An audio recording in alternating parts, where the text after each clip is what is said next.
feriado volverían las manifestaciones, movilizaciones que calificaron como exitosas. El gobierno, por su parte, las consideró un fracaso.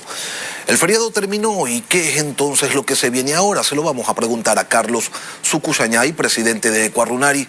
Buenos días, Carlos, y bienvenido a Contacto Directo. Muy buenos días, mi estimado Lenin. Un gusto saludar a toda la audiencia y agradecerle por el espacio que nos da el espacio de Ecuarunari. Gracias a usted por acompañarnos. ¿Por qué consideran que fue un éxito una propuesta en la que le pedían al gobierno que derogue el último incremento del precio de los combustibles si este no ha sido derogado? Efectivamente, el decreto firmado por el expresidente de la República, el señor Lenín Moreno, realmente el de liberar el precio de los combustibles, eso tiene muchas consecuencias. Por ello hemos indicado nosotros y pedido al presidente de la República que derogue ese decreto una vez de que invitó al diálogo el 4 de octubre sin tener resultados. El presidente de la República en este momento, estando fuera del país, acaba de minimizar el sentir de una sociedad, no el sentir de nuestro espacio organizativo indígena, sino usted entenderá que es un pedido de la mayoría de los ecuatorianos empobrecidos. Entonces, desde otro territorio, minimizar una movilización justa, minimizar una petición de la mayoría de los ecuatorianos, como presidente de la República, pienso que fue un pronunciamiento muy equivocado. Ahora, desde Carlos, nuestro espacio una vez que ha terminado ya el feriado, ¿van a retomar? Lo que todos quieren saber en el Ecuador es si se van a retomar de inmediato las acciones de protesta o necesitan quizás reorganizarse para que las manifestaciones, que sí se sintieron con fuerza en Imbabura y en Cotopaxi, tengan un alcance mayor. Más allá de la decisión de nosotros como dirigentes, son nuestras autoridades comunitarias, territoriales, quienes están analizando la propuesta de la gran movilización que se está pidiendo desde el pueblo ecuatoriano.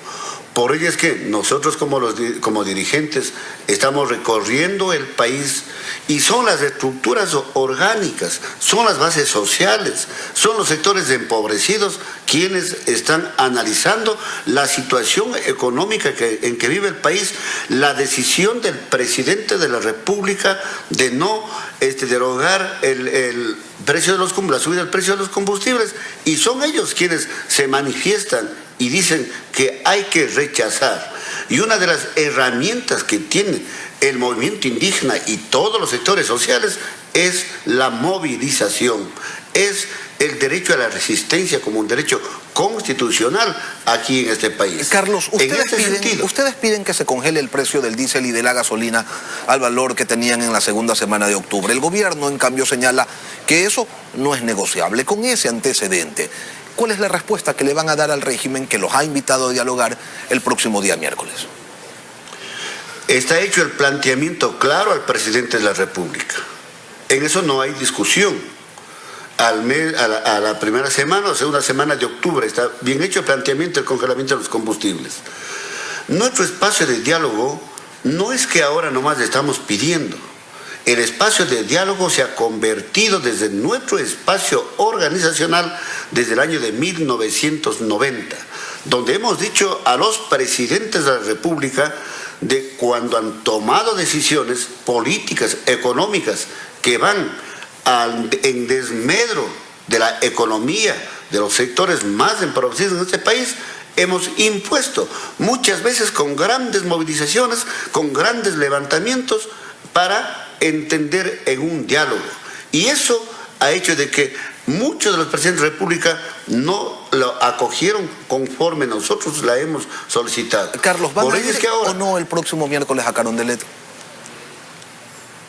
Vamos a ver sobre la propuesta que tenemos nosotros para este llamado que ha hecho el presidente de la República para el 10 de noviembre. Estamos analizando en cada uno de los territorios, pero está hecho el planteamiento claro. El presidente de la República deroga o congela el precio de los combustibles, pero subiendo el precio de los mismos. En este sentido, nosotros no estamos de acuerdo. ¿Por qué no estamos de acuerdo? Porque efectivamente eso tiene varias consecuencias en la situación económica para la buena convivencia, para el buen convivir de los ecuatorianos. Carlos, usted entenderá, mi estimado Lenin, cuál es el sentido en cada uno de los territorios. Sí, lo tengo bastante claro, ustedes ya lo han expuesto. Carlos, ahora, Denise Molina tiene también algunas interrogantes para ustedes. Son las 7:21 de la mañana, aquí en Contacto Directo. Gracias, Lenin. Señor Sukushanyay, el movimiento indígena ha incrementado su presencia en la política nacional con líderes diferentes y divisiones políticas. ¿Es esto el resultado de ser un movimiento de diversos pueblos que no siempre tienen los mismos intereses?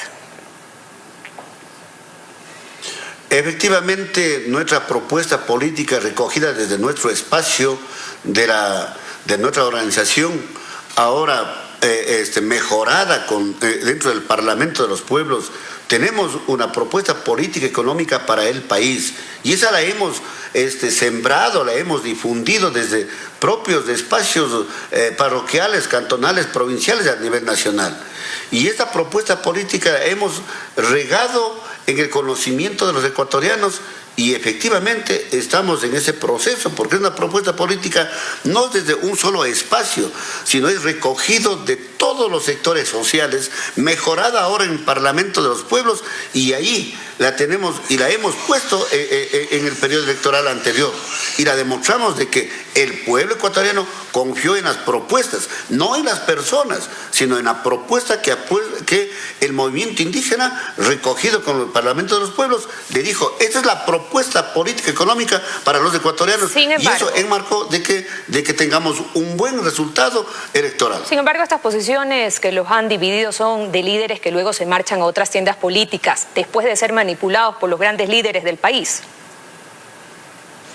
No han existido manipulación desde los grandes líderes, yo con la experiencia que la tengo. Ahora, que si es que algunos desde el espacio legislativo están dentro del espacio de su legislación y existen algunos compañeros que salen o candidatos que fueron, es porque tienen otras responsabilidades propias y eso nosotros no nos vamos a responsabilizar. Lo que nosotros responsabilizamos es de que tienen que defender la propuesta política del movimiento indígena. Existen disidentes que lo han habido, pero saldrán por su propia cuenta y cuando ya van al margen de nuestra propuesta política desde el movimiento indígena tiene que actuar, pero tiene que responder con esa propuesta que tenemos para los ecuatorianos. Otras responsabilidades propias. En enero del año 2000, hace 21 años ya, la CONAIE con sus movilizaciones logró que se destituya al presidente de la República y logró que se disuelva el Congreso porque el presidente destituido había adoptado al dólar como moneda del Ecuador y el que lo reemplazó precisamente fue para concretar la dolarización. ¿Se puede decir, señor Sukushanyay, que la CONAIE con el entorno político ecuatoriano no sabe para quién trabaja? Bueno, no podemos decir, no sabemos por quién trabajamos. Nosotros estamos en distintas capacitaciones, estamos enterados de todo el quehacer político y la decisión del presidente de la República, de los presidentes de la República, pero en el año 2000, cuando hubo el feriado bancario, donde existió la pobreza y hubo una migración bárbara desde nuestro país a otros países del norte, Europa, nosotros ahí no marcamos de que nos decimos para quién trabajamos, sino hacemos historia política y somos como organización quienes sostenemos las decisiones que en muchos de los casos, o por decir la mayoría de los presidentes han venido trabajando solamente en el marco de un sistema capitalista, de un sistema acumulador de dinero, cuando han descuidado el área social, cuando han descuidado a los que también producimos en este país. Gracias. Por ello es que no la decimos nosotros de que hemos trabajado en vanamente, sino hemos hecho historia y vamos a seguir defendiendo el patrimonio de los ecuatorianos. Gracias por sus respuestas. Lenin, tú continúas. Gracias, Denise.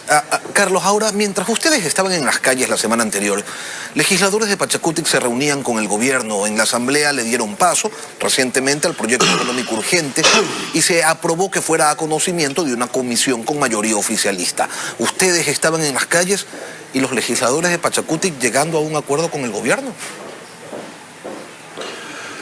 El movimiento Pachacuti y los legisladores no son un cuerpo aparte, son de la misma institución. Pero parecería que sí. Por lo tanto, Carlos. ellos tienen las facultades también para dialogar, para entender. Lo que sí decimos es que ellos dentro de su agenda legislativa tienen que cumplir, tienen que trabajar en el marco del proyecto político trazado desde las organizaciones.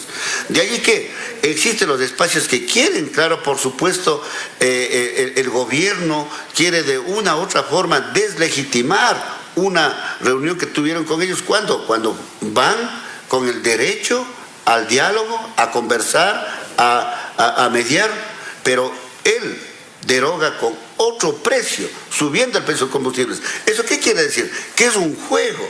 ¿Qué quieren hacer? Desvanecer, no a los legisladores, sino a la propuesta política del movimiento.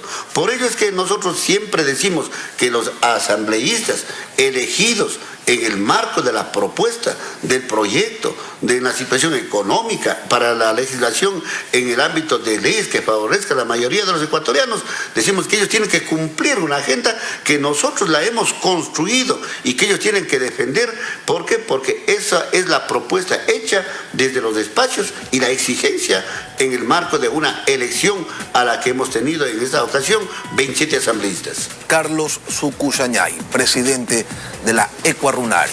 Gracias por acompañarnos esta mañana aquí en Contacto Directo. Muchas gracias, un gusto.